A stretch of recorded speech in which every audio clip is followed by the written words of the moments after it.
Liyane kabeh iku mau yen dirasake urip kuwi sarwa kepenak yen bisa nata atine dhewe. Nanging barang bapa kuwi krungu nom-noman sing padha rerasan. Apa sing dirasani ora ana liya ya sedulurmu wedok si Sri Asih. Saben cah nom kuwi arep nyedhaki padha rawani. Jalaran bocah nom-nom kae wis padha ngerti. Saben ana wit gedhe kok pahat. Watu gedhe kok pahat. Lah surasaning pahatanmu. Sapa kang bisa nyempal baune wasiaking kiwa lan tengen ya kuwi sing dadi jatuh kramaning adimu si Sri Asih. Lah ngono kuwi padha wae sliramu ngedeke Giri Patembaya to Le. Nggih. Estunipun perkawis menika mboten badhe kula selakipun. Pancen kula ngawontenaken Giri Sayembara ngantos kayu watu kula pahat. Surasanipun sinten kemawon kang saged nyempal bau kiwa lan tengene wasyaking unduh-unduhanipun boten sanes adi kula Sri Asih. Nanging sliramu ya kudu ngerti.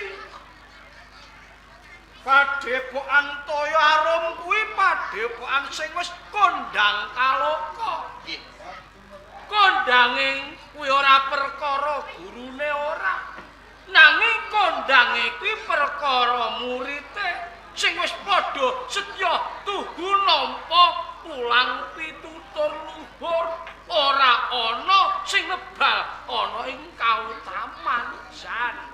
Sing kaping pindho nek nganti ora ana pawongan sing bisa ngalahke kelawan sliramu.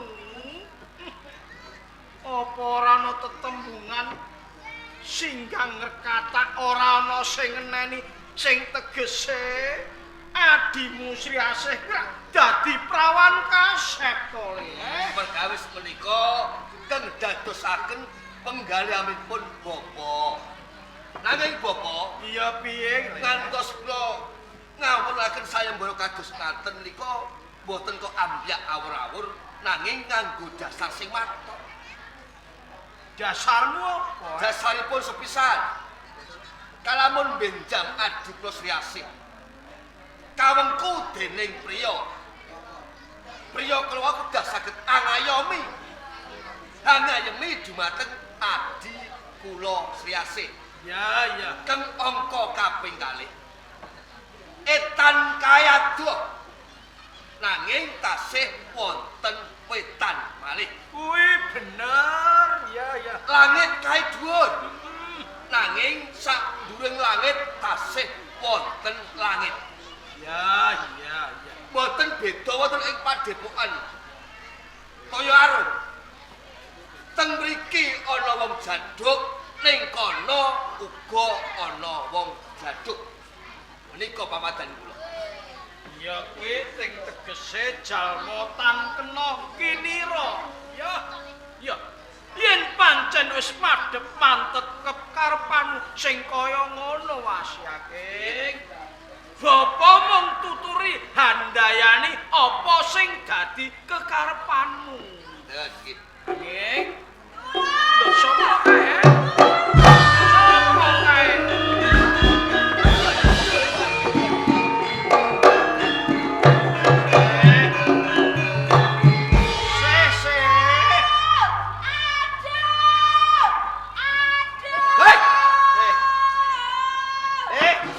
Sing kudune aduh-aduh iki aku mergo mbok tabrak. Aku ya lara kok, Kang. Mlayu ora inget-inget. Sikilku kecepet. Aduh! Aduh! Ditulungi adikmu, ditulungi. Kecepet sadar. Oh. Lelekan. Kok gawe kuatire wong Aku tuwa. pamit karo aku. Iki rak ning sendang ngombahi sandangane bapa. Iya. Nanging kok bareng bali kowe kemlayu kok tulang klung dioyak macan lho piye? Dudu macan kok, Kak. Ula sing gedhe, Kok dudu. celeng. Ora. Lah dioyak apa? Aku dioyak nom-noman. Dioyak nom-noman. Dioyak bocah lanang. Wong lanang. Karepe apa bocah lanang kuwi? Karepe kuwi seneng karo aku ape dipek bojo.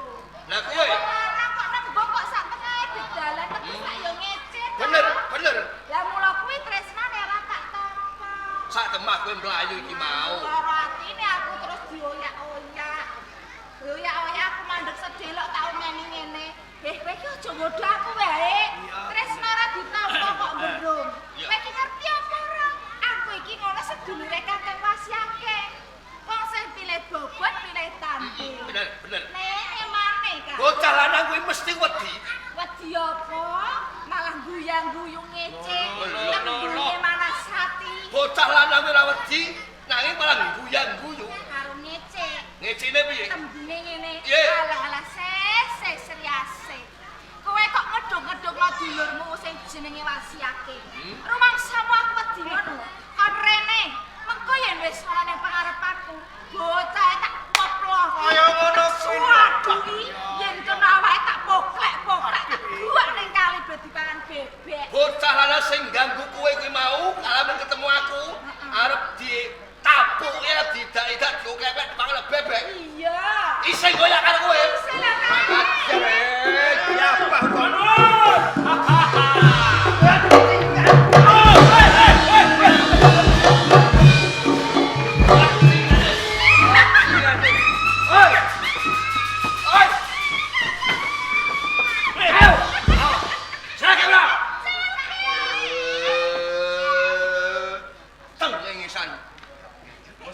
Kok ganjel ki apa iki?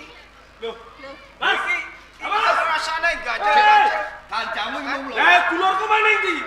Lah iki kok ganjel ki apa? Mas. Mas. Eh? Kok ganjel ki apa? Ora ono. Ayo. Ya. Kurang ajar. Loh, aku iki tamu ora disugoti panganan sing enak-enak kok malah arep disuguhi kepelan iki piye tadi? Apa sebabe kok nganti aku nyuguhi kepelan karo kowe kabeh? Lah dasarmu. Mergo tamune kurang ajar. Unggah tata krama ora duweni babar pisan. Kowe kandha ngono terus solo botku ki. Dosamu nalika kowe ketemu adikku ning sendang, mbok rangkul, mbok jangguti, mbok jiwiti, mbok nyala. Dian, bento, koplak stres. Dewe, Adimu jenenge sapa aku ora ngerti. Wujute kaya apa aku dhewe ya ora ngerti. Kok malah kandha jangguti, nggodani, nyiweli bokong. ora ana wong lanang ngaku. Bapak, nah anak sampeyan dereng mari aja ditokno apa. Lho piye to? Kok kon delok? Wah, Lah kok belok dekek nguri ini kok.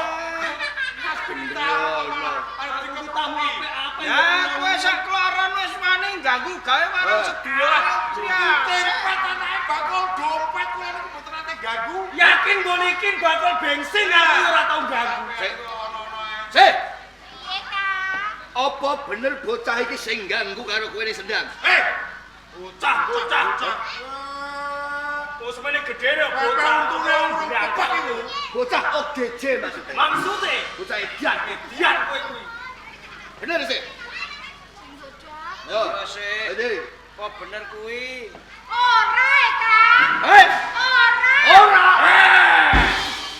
Kowe wis seneng Wah, ngomong. besok meneh mbok kandha. Lah sampean ngamuk-ngamuk wae. Ngene iki aku isin. Nuwun sewu. Menawi nitik sandang penganggonipun kok kados dening sastralipun pengayoman napa dipati napa-napa. Pancen bener. Aku salah sawijining pengayoman bupati. Monggo nyarak. Monggo kula aturi lenggah. Nggih. Monggo. Neh di. Panjenengan kekalih paring asma sinten nak? Nami kula Tejo Baskara. Bupati daerah tingkat 2 Kabupaten Parangkencana. Tejo Baskara. Nggih. ketiga. Tiga.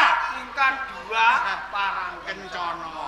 ingkang setunggal Tejopati. Tejopati. Uga kalebu Hadipati.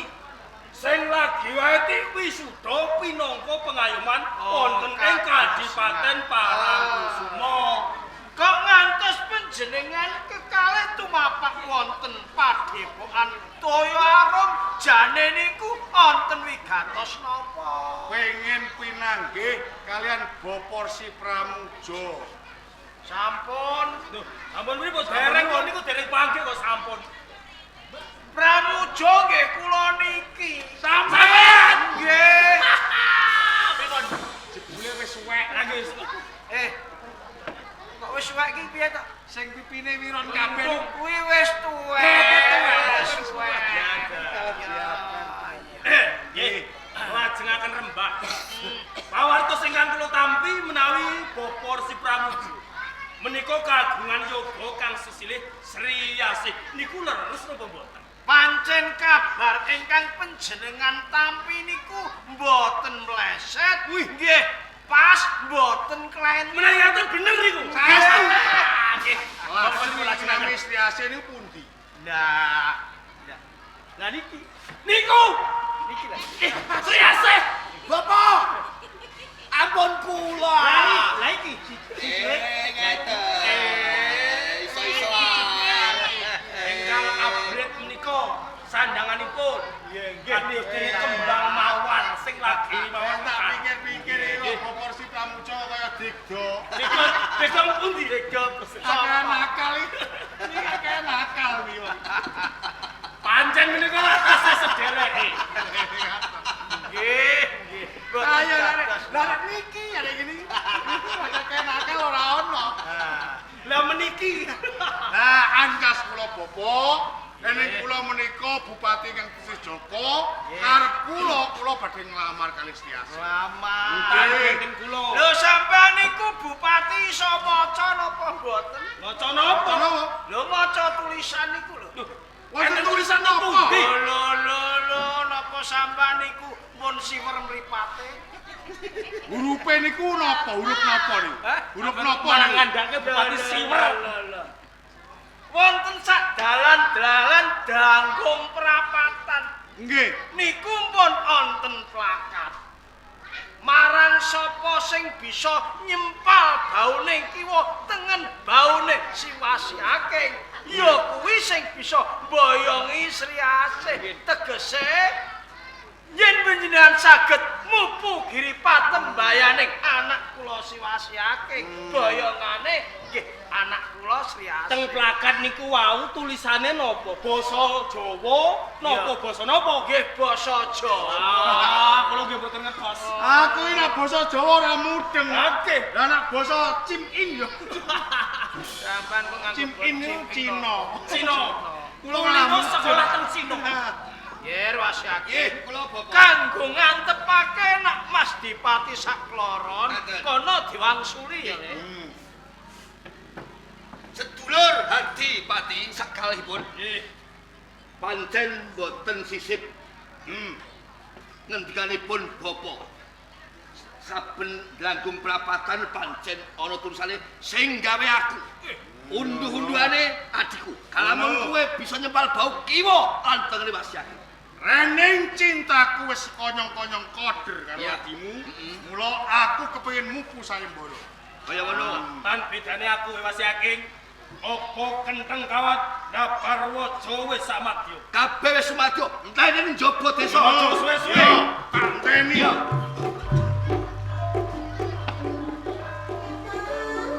Sampurasun.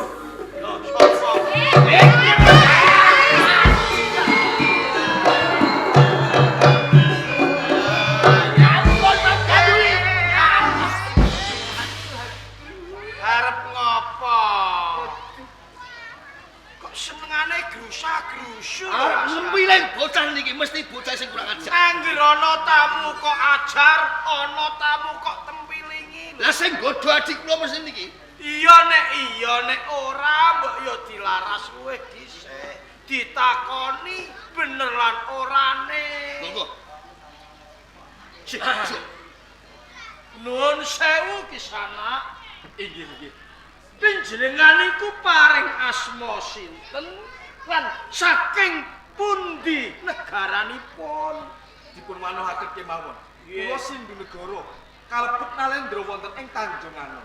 Sinuwun Sindunegara. Dipun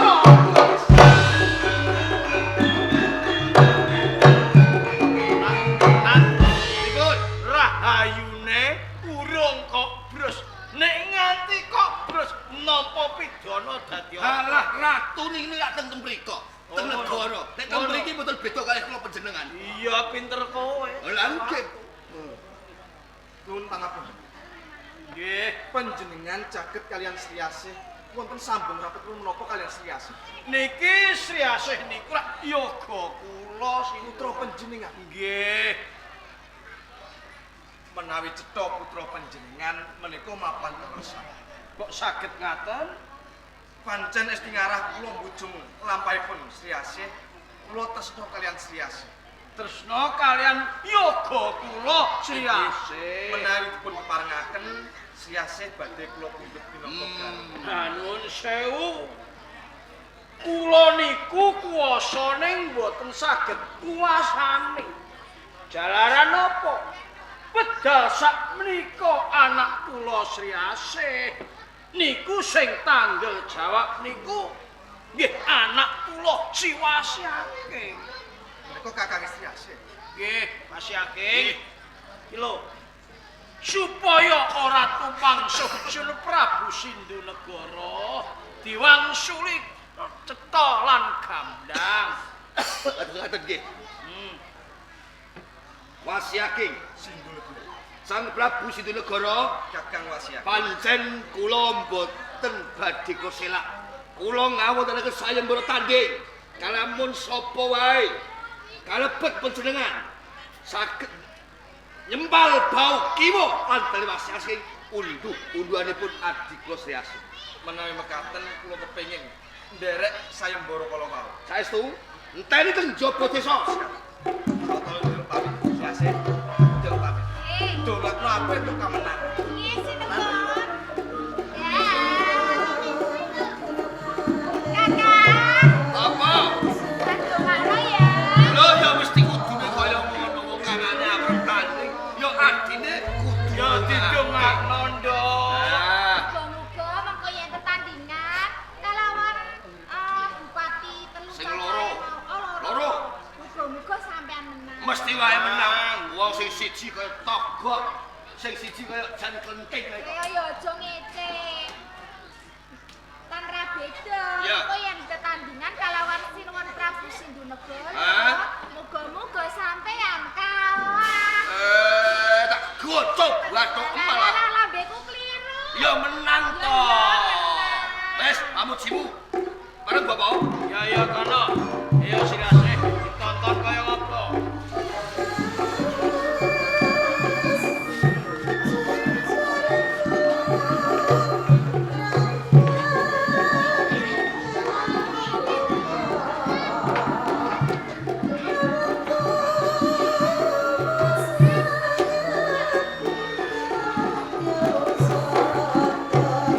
Mas Yaking.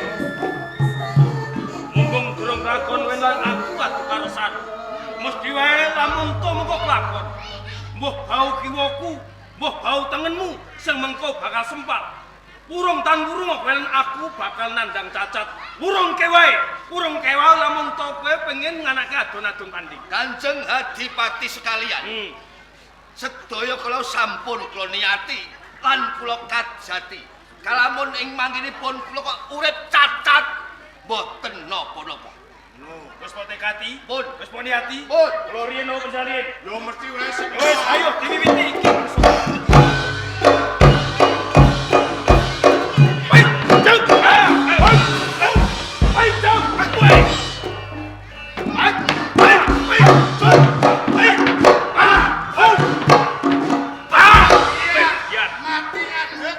mati ngadeg.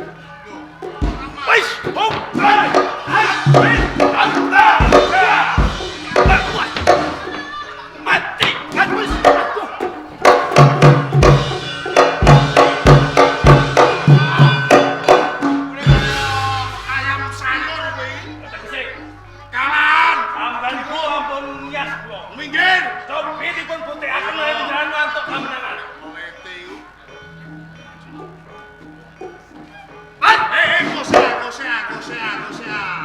Wong aku urung pemanasan kok iso. Adane senam pagi. Gosek. Iki nganti ayo. Oke, dua iki. Oh, wah, ki ngopo iki? Agemane bupati rak ceblok ngasurke derajate. Adane senam pagi, jogging, Iya. dicopot. Wis kemringet. Ya. Ngene ya. Piye? Sedulur Wasiaking. Adiku sing nom gagah pideksae kalah. Iya. Apa nek aku sing tuwa, kejaba kuwi aku iki duwe penyakit. Loh, sampean opo mboten? Ora. Oh, kok brindot. Ora.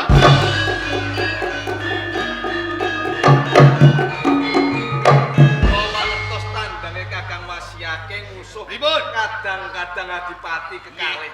Tandange pripun? Kados banteng ketaton. Saya dipati kalih sing alit kados nyamen, sing ageng kados parembuk. Nyamen ngeragem sing bluro. Sing bida sapa mau? Parembuk bluro. Parembuk. Wah, bapake Wuji. Wah. Nanging Kakang Wasiaking, Sang Prabu, najan to kepiye wae aku bakal melu sayembara iki. Mergo aku tresna kelawan Sriasi. Menawi kados ngaten monggo kawiwitan. Kaya ngono.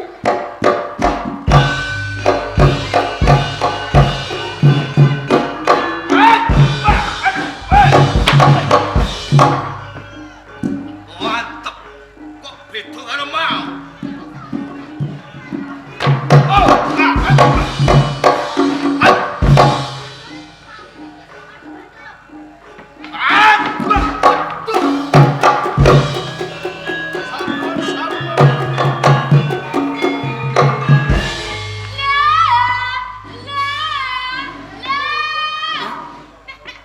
Kok ketumplek kowe? Kok kaya? Ora sembodo, sumbare mek kaya bledek masa ketiga. Tibake kalah. Ngontros ae. Menangnya musuh nyamen karo parembuk. Nggih. Sang Prabu Sintegara, Kakang Wasiaking. Sak menika sayembara sampun rampung. Sia-sia. Mergo sing bisa mupu sayembara iki aku. Iki ana pengarepane bapa lan Kakang Wasiaking. Sadurunge kaboyong ana ing Tanjung Anom lamun ton duweni panyuwun age balaka. Nggih, kula nggadahi panyuwun. Kula pengen dipun angkat minangka garwa Prameswari. Dadi garwa Prameswari tak turuti. Semono uga jeneng Sriasih luwih becik dipendhem, tak ganti adaning rup. Nuwun sewu Sinten. Pun iki Anak kula Sriasih menika namung setunggal ingkang banget kula tresnani. iki lagi. Sak wanci-wanci mboten dipun agem ampun didak sia utawi dipiloro wangsulaken wonten ing tangan kula nggih. Cocok namung ngestaken dawuh. Sawetawis kula nyuwun pamit badhe mboyong ananing adaning rum tumuju wonten ing Monggo kula dherekaken. Makasih, Bapak. Iya, hati-hati nggih.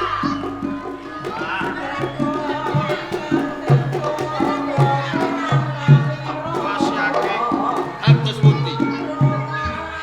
sak keplosan pun bapa kuwi bombong atine merga Nggih. atase adimu mung bocah sangka parang pradesan kok diboyong ngersa dalem Sir Prabu Sindunegara kuwi rak teges nemoni kabejan. Pancen mboten sisip ngendikanipun guru atasipun Sriasih nggih. Sing tak pikir mung siji. Napa? Adat sabening bapa kuwi pengen ngombe kopi. Nggih. Sing gaweke ya sedulurmu Sriasih. Barang Sriasih kuwi diboyong ana ing Tanjung Anom.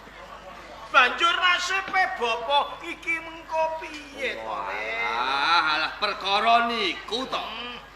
Sareng ditinggal Sri Asih, Ya. sing nggih kopi panjenengan sinten? Rak ngoten. Ah. Mun kula mengke dadi lirune Sri Asih. Ora iso tak jaluk kanthi banget ya, Le. Pripun? Sliramu kuwi ya wis dewasa. Mbok ndang golek prawan kene wae mengko digawa ana ing omah sak wanci-wanci kowe ora ana. Kuwi ana bapa sing ladeni marang pun. Kula kedah golek bojo. Ah. Nggih, tak mara teng Jambunan. Iya, aja ning jambunan oleh. Lah teng pundi? Jambunan inggane wong elek. Apik name Mbah Jrong wae gagah. Ya. Sampeyan kok apal? Lho apal tau dadi sapame kono. Oh, alah. Ya wis nang kene Nggih, bojo. Pak. Iya, kono.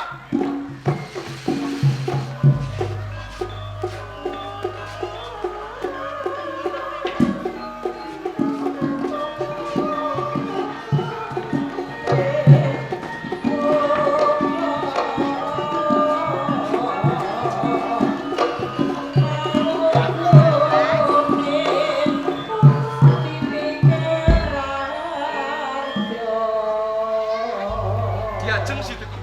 Sikados pundi Kang Mas? Kepiye kahanane ning Tanjung Anom sakwise panjenenganku ninggalake golek buron-buron kanggo isin-isin kebun raja. Kang Mas, nyatanipun satindak panjenengan kala wau sedaya para kawula tansah ngestokaken dawuh kula. Setunggal kemawon boten wonten ingkang nindalani. Kaya ngono maturun banget ya. Kok sampun kundur menapa sampun pikantuk buron-buron kala wau? Entuk pamujimu. Nggonku golek buron-buron kanggo isin-isin kebun raja wis entuk kewan. Wujude kewan kidang, pawaan tracak kencana. Kewan kidang ingkang pawaan tracak kencana. Pancen bener. Tartamtu sae sanget kok dipun kanthi wonten ing Taman Sari. Rantinono Persawetara.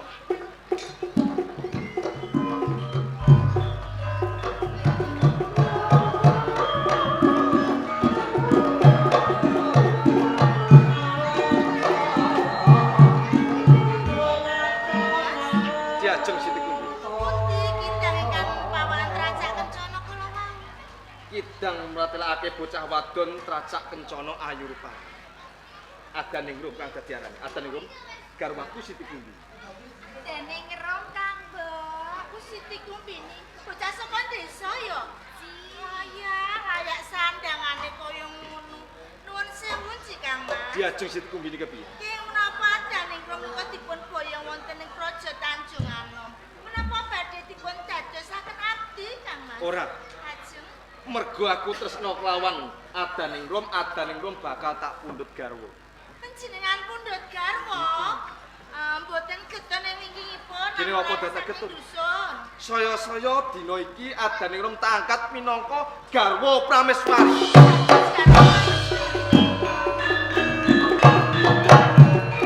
Diajeng ndadek ana kawuranan nganti Adaning Rum tak angkat minangka garwa Prameswari mergo Adaning Rum lagi mbobot wiji saka. Oh, sampun bobot.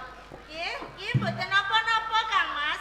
Menika kanthi dasar menika panjenengan ngangkat garwa Prameswari kaliyan Adaning Rum, kula lila. Lira tenan. Nggih, Kang Maturun Mas. banget Diajeng.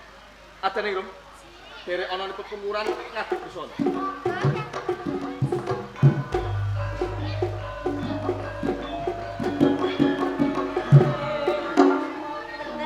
Bener aku bocah saka desa. Lah kok lagi diboyong ana ing Praja Tanjung Anom malah saiki dina diangkat garwa Prameswari. Mesti seneng rasane atimu Adaning Rum. Kene aku sing ora trimo, aku sing lara atiku. Kula ing kene kok bakal tak singkirake saka Praja Tanjung Anom. Bapak kula jak sowan, Bapak.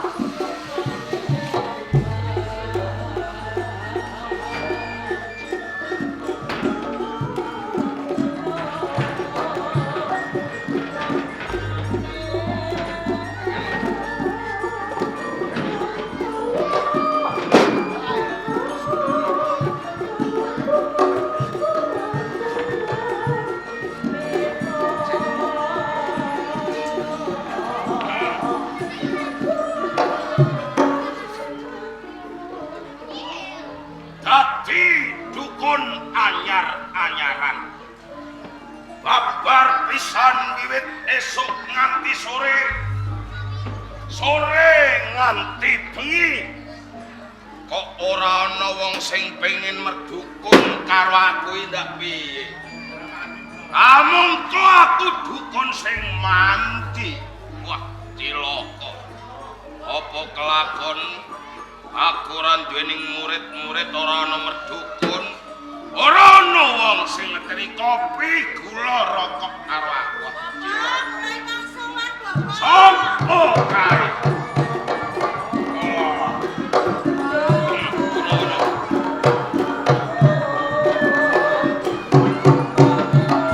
Jebul kowe to begini. Nggih, Bapak kula. Tak kira kowe wis lali karo wong tuwa. Ora gelem sonjo karo wong tuwa. Ora gelem tilik ning gone go mayit. Bapak, nggih kula nyuwun pangapunten kula menika dereng saged tuwi kalian panjenengan. Iya. Nek panjenengan namung ngertosi piyambak. Iya. Wis saniki kula niki dados garwanipun satunggaling Nalendra. Dados kata pakaryan ingkang kula tindakaken wonten Praja Tanjunganom. Ora maidya kumbini. Nggih. Biyen kowe wong lolo, mergo kowe merdukun karo aku. Saiki kowe kelakon urip mulya dadi bojoning ratu kaya ngono. Sedaya kala wau nangge saking panjenengan to, Bapak. Ora dadi boyo pangopo. Nggih mboten ngantos dados ngaten, Bapak. Ning ora lali karo wong tuwa. Nggih mboten kok saged lali niku kados pundi to, Bapak? Njur kumbini Nggih. nganti kowe tumeka ning nggoning go mayit. Ngersaning Bapak Guru. Iki apa wigatine? Si Bapak, Hmm. ingkang angka sepisan kula tuwi kalian panjenengan kawujudane panjenengan. Bagas waras, Nduk. Nggih nggih, praten dereng remen raosipun manah kula. Bagas waras nanging duwe entek. Nggih sampun boten napa-napa. Lah kowe ora tau kilek wong tuwa. Alah nggih pun mungkin kula kirim, Bapak. Kok transfer ya. Nggih, kula TF nggih. Aja lali lho ya. Bapak, ngaten lho. Piye? Kula niki rumiyin dados garwanipun Kang Mas Sindu Negara Iya, iya. Bagya Mulya. Heeh. Menapa kemawon ingkang kula suwun tansah dipun udanani. Bener. Nanging benten kalian dinten sakmenika, Bapak. Kok beda apa sawahku wis ilang apa piye? Angge duka nek sakmenika niku entenipun saben dinten niku tansah ngenes raosipun manah kula. Tansah grantes nangis rina lan wengi, Bapak. Kumbini, Nggih. nganti kowe kandha kaya ngono. Wis saben dina ngrentes, saben dina mung nangis. Nggih. Kamangka kowe muridku sing kinasih. Kowe pindaning anakku dhewe. Jur perkarane apa bocah ayu? Jalaranipun Hmm. dinten sakmenika Sinuwun Prabu Sindu Negara menika anggadhahi garwa malih. Duweni bojo meneh. Nggih. Kumbini, Kula. wira wis pas to. Merga apa? Jejering sesembahan. Umpama pengin mundhut garwa ora mung siji, luwih saka siji kuwi wis pas. Nggih, nggih boten napa-menapa, Pak. Ayo kok dadak kowe meri lho kok. Nanging benten kalian sing sakmenika. Bentane manggon endi? Ingkang sakmenika naminipun menika Adaning Rum. Mm-mm. Bocah saking dusun lajeng dinten sakmenika dipun dadekaken garwa prameswari, Bapak. Bocah saka desa Nggih. kang aran Adaning Rum.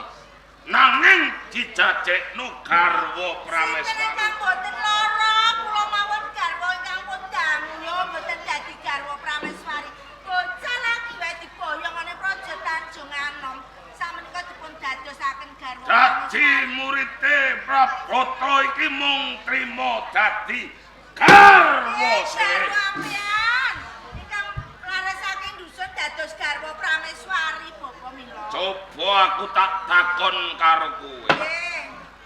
Kok nganti bocah saka desa kang aran Adaning Rum diangkat dadi garwa prameswari, mestine ra ana perkarane. Enten Bapa. Perkarane apa? Niki sing kula marai kalah Bapa. Kalah. Nggih. Kowe kalah. Nggih. Jalaran menapa? Bocah saking dusun niku sampun bobot, sampun meteng. Lah nek kula dereng saged meteng Bapa. Dadi nggonmu kalah iki bocah saka desa sing aran Adaning Rum. Iki wis Pun bobot. meteng pun bobot. Ning kowe ora bisa meteng. Kula ora iso meteng. Bangeten rak kowe. Lah kok kesanetken kula le Bapak. Bocah wedok iki adate rak kudune iso duweni turun. Bisa. Lah wong dereng dipun paringi lajeng kados pundi? Durung diparingi kowe kawadanmu. Kowe wong wedok kalah karo anggur. Lah kok kalah kalih anggur? Kowe roh ora anggur. Nggih. Anggur ae beranak. Kowe roh dhuwit. Ngertos. Dhuwit iki lho nek diutangno mesti mana. Lah nggih. Lho kowe wong wadon wis penggaweane ndana. Lho kok kalah anggur, kalah karo dhuwit. Nek dereng wayahe kok Bapak panjenengan kok malah mboten sabelo kalih kula lho Bapak. Njur karepmu piye? Kula kepengin Adaning Rum kedah sumingkir saking praja Tanjunganom. Kula ingkang dados garwa prameswari Bapak. Gampang. Gampil. Aku bisa mujuti perkara iki. Saestu Bapak. Iya, kene apa ora? Lah lajeng saranipun kados pundi? Kuwi angel mijet ing ranti. Perkara ngono kuwi wis penggawe aku. Nyingkirno wong-wong ngono kuwi. Neng, aku duweni penjaluk karo kowe. Napa? Saben dina kudu kok TF lho ya. Nggih, nggih Kowe Bapak. aja ae. Lah pripun panjenengan kok terus saben dina niku lho? Ya mbok piye caramu budidaya? Nggih, nggih, wong yo tenggo selot kok iso dadi. Cangkemmu kowe iki kok. Lah panjenengan ki aneh kok. Ngene, Pripun? mergo kowe tak anggap anakku dhewe. Siap Bapak. Muridku sing kinasih. Bini iki ana srana. Serananipun. Mengko bakal tak gawe cara Adaning Rum mergo wektu dina iki lagi wae bobot. Nggih tembe kemawon Bapak. Bakal tak santet, Nduk. Panjenengan saged. Iya. Panjenengan tenung. Bakal tak santet tak tenung, Nduk. Tenung mati Bapak. Ora. Lah lajeng. Kowe bento Lah pripun? aja nganti ditenung pati. Lah lajeng. Mergo lagi wae Siti apa iku? Adaning. Adaning Rum bobot. Nggih. Iki tak santet kunang jabang bayi ning gone gua garbaning Adaning Rum. Nek ora tak santet pati bakal tak rusak kunang jabang bayi. Dipun rusak mboten gotra menungso. Iya dimen ora gotra menungso nggone lair.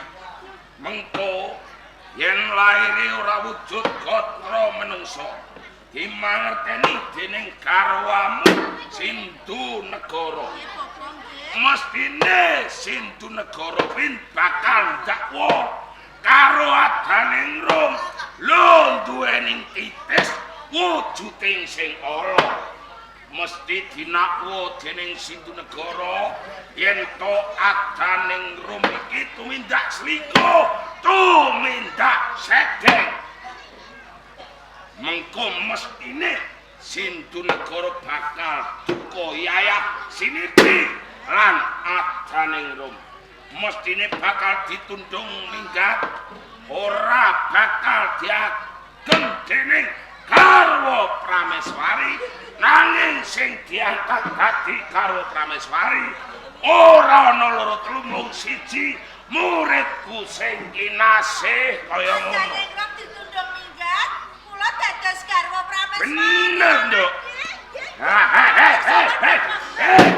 Matur nuwun ya matur nuwun. Lah lajeng. aja lali TF. Nggih. Apa dianu mriki terus nggih. Nek pancen kaya ngono, kowe sarujuk, Kula sarujuk sanget kula cocok. kowe lungguh sawetara. Oh ngaten. Aku tak ngundang ingon-ingon. Nggih nggih Bapak nggih.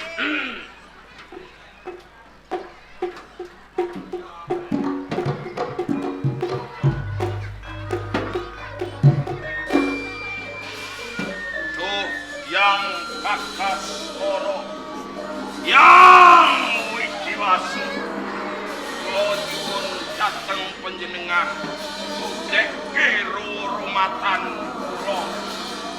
Mata Bagamoyo Yoyo Sotopo Oh Sotopo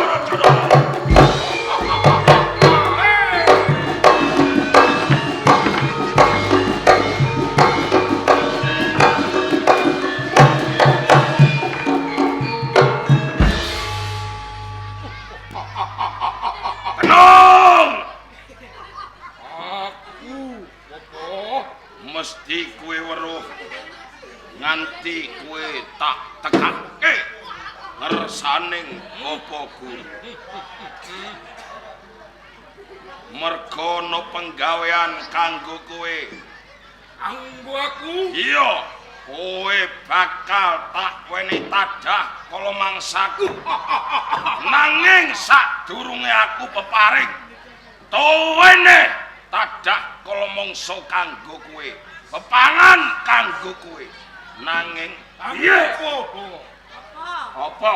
Lho panjenengan ki lho, kula niki dangu mboten mriki. Hmm. Lho, kula mriki kok panjenengan ki malah bento sakniki. Kowe ngarani wong tuwa bento ngawur ae. Lah pripun panjenengan niku lho, omong-omong dhewe, disaur-sauri dhewe. Napa jenenge nek ora bento? Oh, dadi kowe ngerti? Aku omong-omong dhewe iki mau Nggih. tak wangsul-wangsuli dhewe. Nggih jenenge nek bento. Kok kira aku wong bento? Lah nggih. Ngawur kowe iki. Kenapa? Saiki aku tak takon karo kowe. Napa Bapak? Umpama ana wong ngomong diwangsul-wangsuli dhewe, dijawab-jawab dhewe, iki wong bento. Nggih. Durung mesti. Lho kok dereng mesti pripun? Kowe roh dalang kondang bloro apa ora? Sinten? Ora roh aku. Lah nggih mboten ngerti lho. Pak ana to dalang kondang. Nggih. Iku dalang penggaweane apa? Dalang ngomong-ngomong dhewe Ngomong-ngomong dhewe disaur-sauri dhewe. Nggih. Kalau nyatane ora bento, Lho lah panjenengan niku pripun? Lah nek dalang niku nek ngomong-ngomong dhewe disauri dhewe Iya. golek duit kok. dadi dalang iku golek duit. Iya. Awadanmu kaya ngono. Lah pripun? Lah ning kene aku yo golek duit. Ngawur ae kowe. Nggih, lah nenten napa ta wong kula niki mboten ngertos napa-napa. Aku iki mau lagi ngomong karo pen-pen aku. Karo tenungku. Pundi kok kula mboten ngertos. Pancen ora kasating netra. Kowe ora bisa ndeleng rumat-rumat aku. Kula nggih pengen ngertos apa-apa. Kowe pengen ngerti? Nggih. Tak buka mata batinmu. Nanging aja kaget. Coba sawangan iki. Hai. Nong. Kudu iki tadah kala mangsamu. Iki mono Siti Kombini ro muridku sing kinasih. Kenong. Ning kene ana pakaryan kanggo kowe. Kowe gelem tumeka ana ing Tanjung Anom. Tanjung Anom. Iya, saperlu kowe golek ana jeneng menungso kang aran Adaning. Titikane Adaning rum wektu dina iki lagi wae bobot. Ngerti bobot ora? Robot. Iya. Matang bener. Yen ngono kowe pinter yer. Kowe pinter kok ora omong-omong. Adaning rum lagi wae bobot, lagi wae meteng kula. Kowe gelem mlebu ning raganing Adaning rum. Rusaken punang jabang bayi. Tindake rasa.